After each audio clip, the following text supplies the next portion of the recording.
I hope everybody has had a great Christmas, and I hope you have enjoyed all of the presents and the giving and the receiving of gifts and the family and the food.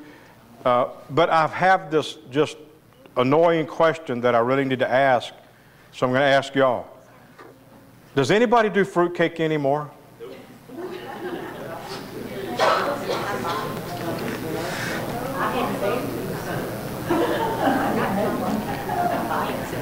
There was always this, fruitcake's the gift that keeps on giving, kind of. It keeps getting passed. Because we would, back in the day, folks did maybe a lot more baking than some folks do now, although we still have many that do a lot of baking. But, there was all sorts of cakes, nut cakes, banana nut cakes. Fruit cake was a specialty. Anybody that baked at all was going to bake a fruit cake. And they would oftentimes give you those as gifts. The fruit cakes, depending on who made it, was pretty good, but as you all understand, fruit cakes can be a tough thing to eat. And so that's probably one of the most re-gifted things that you could imagine. And then they started coming up with all sorts of ideas of how to make fruit cake edible.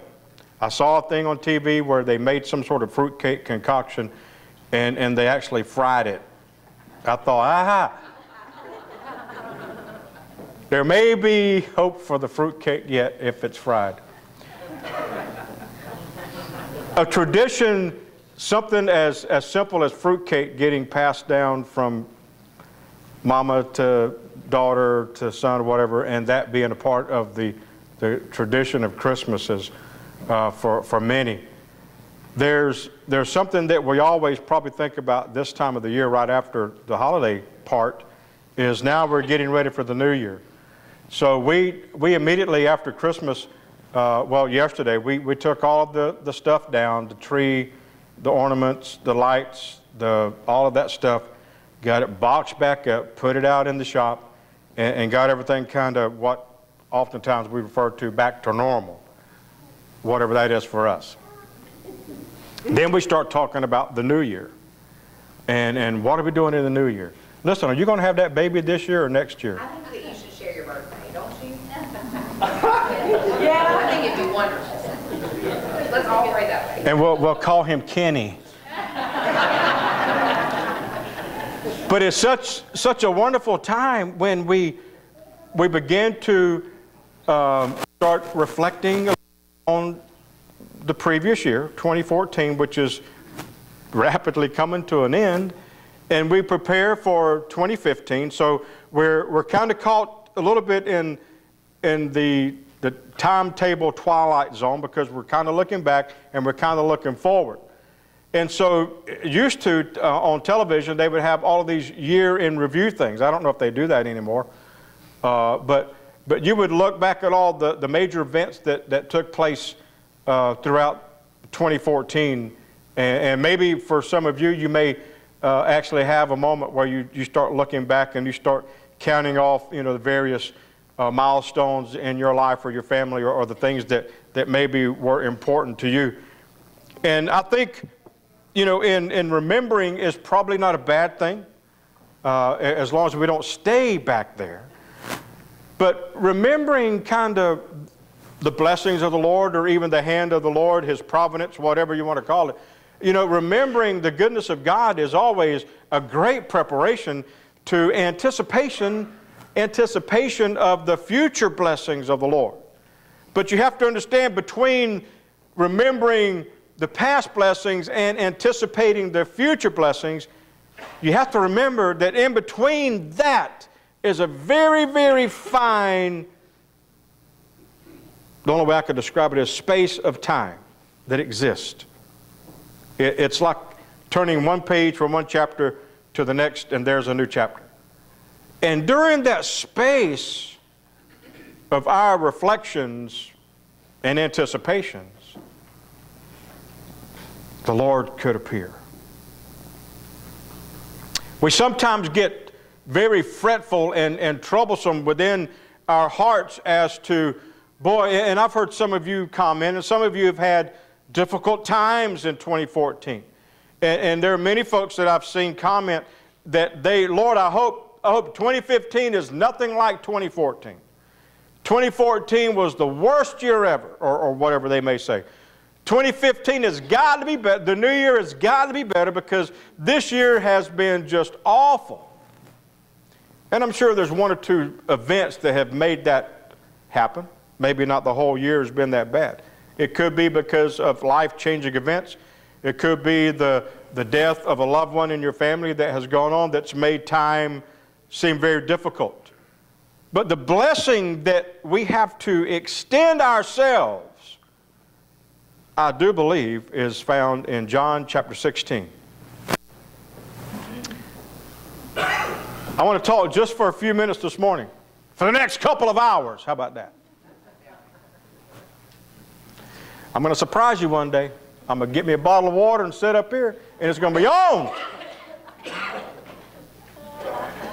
There has been, for me, 2014, and I can't remember everything that went on in 2014. I just can't do that.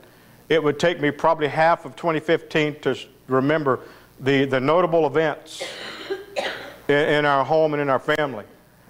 But I can assure you of all the events that have taken place in 2014, there was the hand of God that existed in every moment of my life. From moments that I may have been very joyful and upbeat and excited or whatever, and moments that I was maybe feeling down and just blue, dragging, God never ceased to be with me. God has never ceased to be with you. Don't allow yourselves to look back at circumstances and classify circumstances as failing to be what they ought to be, because even in the difficult times, the hand of God has been with you. It has brought you and has carried you to this place. I don't believe things happen just by chance. I don't believe in fate, as some would call it. I believe that God has orchestrated a great plan for us. Oftentimes when the plan seems to go awry, it's because I have decided that I'm going to take a detour, and instead of going in God's direction at God's time and God's purpose, I've decided I want to see this before I get here, and God's like, I'm not going there with you. I don't want you to go there. It's not that God doesn't leave us. We simply decide to take an alternate route than what God has planned. And when we do that, anybody ever been going somewhere and, I know a shortcut? I've told you my story. Well, I was actually going on a call one evening in Andrews. I didn't really know where the road was, so I plugged it into my GPS. Be careful. The GPS may take you through mountains that you... I'm getting it, and it says turn here, and I thought, well, this is a road. Well, the road immediately turned into what looked like craters off of the moon. I had one of my deputies with me, and he's like, this ain't a road. I said, well, I think we can make it through. I mean, it really wasn't a road, but somebody had made it into a road, and the GPS, believe it or not, picked it up. And so we managed to beat and bang through mud holes and everything else and ditches and made it through a paved road that took us to where we needed to go. Now, I should have gone the more appropriate route, but I decided, me being Mr. Man, that I'm going to take this shortcut. And so when I did, it took me down a road that really was uncertain if I could get through it.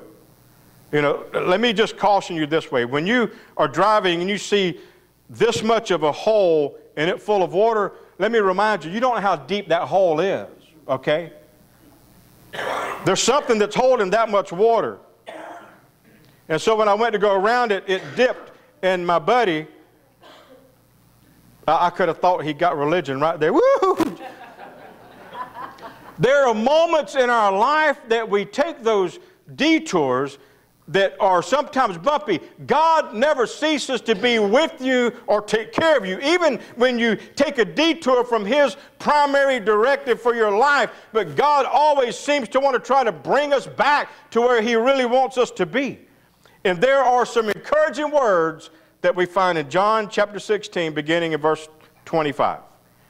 These things I have spoken to you in figurative language, but the time is coming when I will no longer speak to you in figurative language or parables, but I will tell you plainly about the Father.